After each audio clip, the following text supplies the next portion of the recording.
One of the most important gifts you can give your child is being a good listener. So I want to spend a couple of minutes and share some ways that I have found useful in improving my listening skills.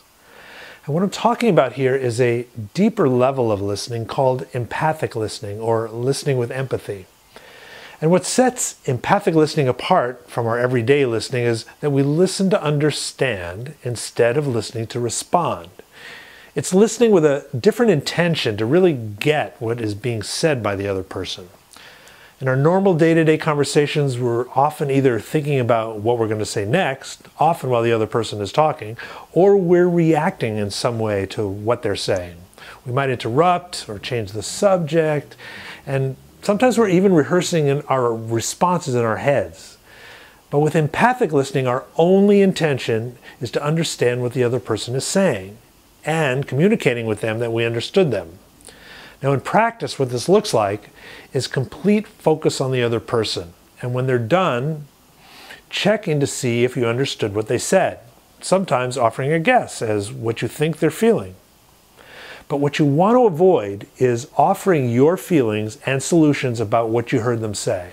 So here's an example. Let's say your son comes to you and says, "I don't want to play soccer anymore. None of my friends have to do it, and I'd rather hang out after school with them and play Minecraft. I hate having to play every Saturday morning. It sucks." Now, an empathic listening response would be something like, "It sounds like you're definitely not enjoying soccer these days and are really frustrated. You have no freedom on Saturday mornings to do what you want." Now, while this might seem simple and stating the obvious, it demonstrates immediately that you're listening, and especially if you avoid offering your own opinions about it. What you did was you said back to him what you heard him say about soccer, and you made a guess about his feelings. You guessed that he's frustrated about not being able to do what he wants on Saturdays. That's you attempting to understand more deeply what he's going through. You may or may not be right about that feeling.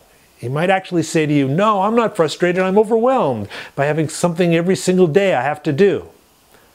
So in that case, you have even more clarity about what's going on with him. When we do empathic listening with our kids, they feel heard, and they have less of a need to act out in some way, like whining or tantrums.